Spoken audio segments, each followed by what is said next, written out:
There isn't a softer version of what I'm trying to say. No careful beginning, no slower entry designed to make it easier to hold. Some things don't arrive that way. They don't announce themselves. They don't ask permission. They simply appear, and once they do, the space they enter is no longer the same.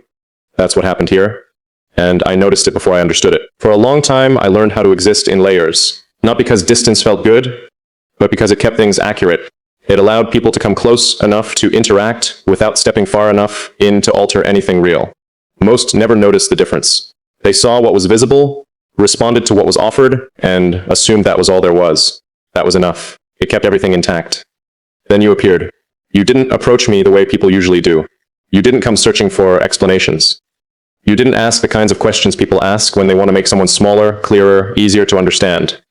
You never tried to force meaning out of what wasn't ready to be spoken. You just noticed, quietly, and with a level of consistency that made it impossible to dismiss.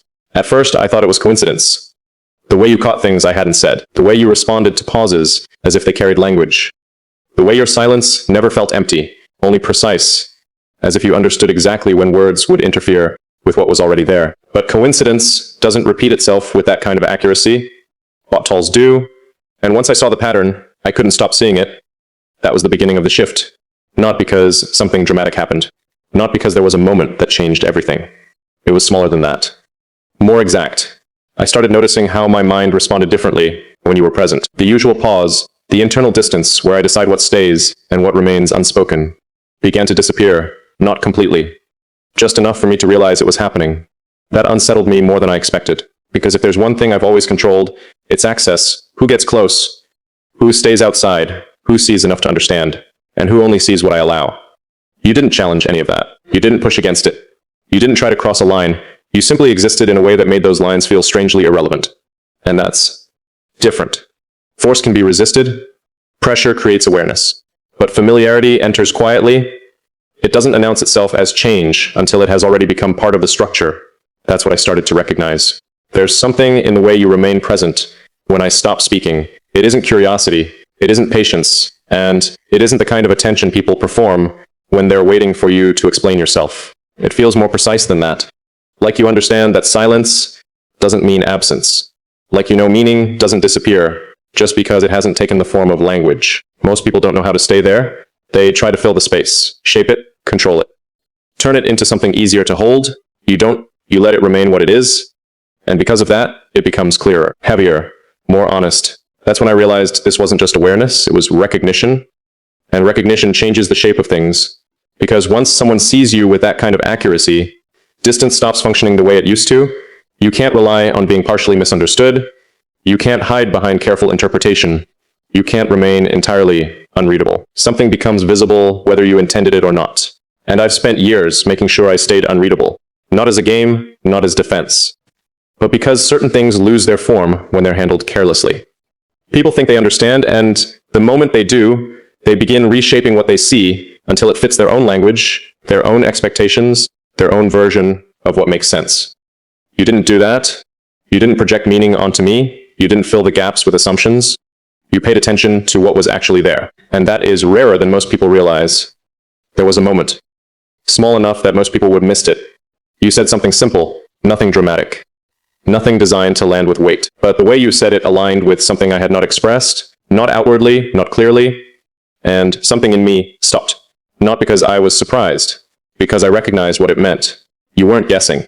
You knew. And knowing is different. Knowing means you are not standing outside trying to interpret. It means you are seeing from somewhere closer. That was the moment I understood this wasn't accidental. It wasn't familiarity created by time. It wasn't shared history. It wasn't gradual understanding. It was alignment. And alignment doesn't happen because people want it to. It happens because something in the way two people observe, process, and exist internally carries the same structure. That's what unsettled me. Not intensity, not closeness, decuracy. The kind that appears before explanation. And once I saw it, I couldn't return to not seeing it. I thought awareness would create space. I thought naming it internally would restore balance. That once I understood what was happening, I would naturally return to the structure I've always relied on. But that isn't what happened. Understanding didn't create distance. It changed the distance. You didn't remain outside of my awareness. You moved inside it. And that altered something I couldn't immediately explain. At first, I noticed it in small ways. In the way certain thoughts paused, as if waiting for a second perspective that didn't need to be spoken. In the way silence felt less empty. In the way certain realizations carried the strange feeling of being shared even when I was alone. That was unfamiliar. Not because I haven't understood people before, but because this wasn't understanding in the ordinary sense. It wasn't observation, it was integration. And that distinction matters. Thinking about someone still keeps them separate from you. There is distance in it. You can step back, redirect, close the door when you need to, but this felt different. You were no longer something I thought about.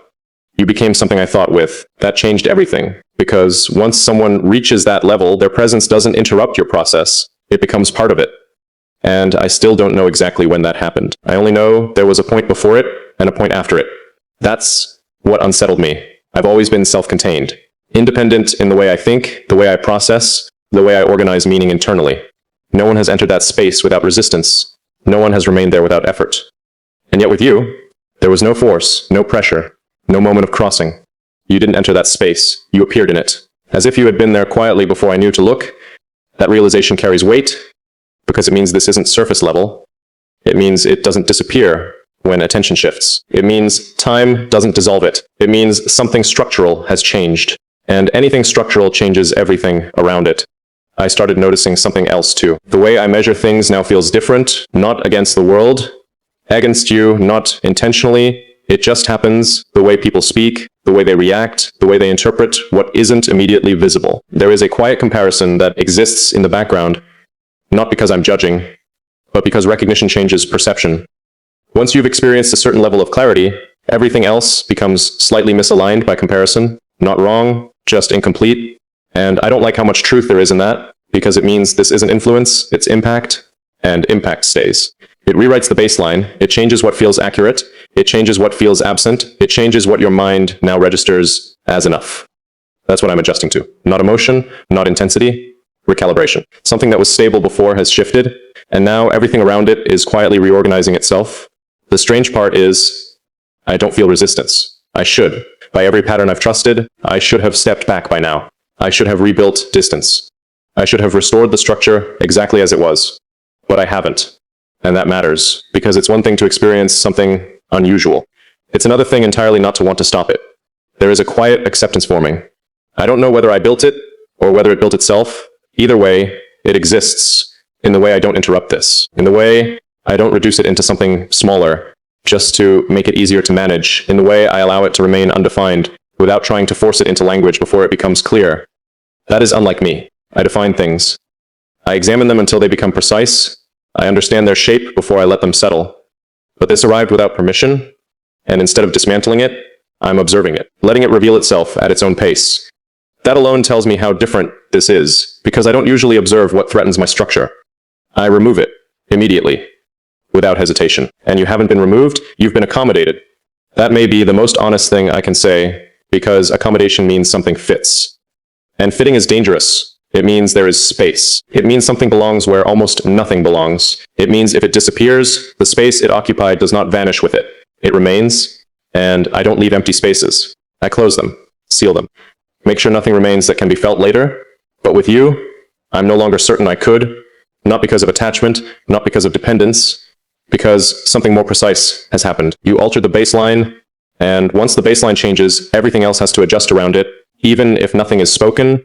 Even if nothing changes outwardly, internally, it already has. That's the truth I can't move around anymore. You're not simply present. You're positioned in a way that changes how I think, how I process, how I understand what matters. And placement at that depth is never accidental. It happens because something matches, because something aligns closely enough that the mind stops treating it as external. That leaves me with a question I haven't answered yet, not because I can't, because I know what the answer will require. What happens when something like this continues?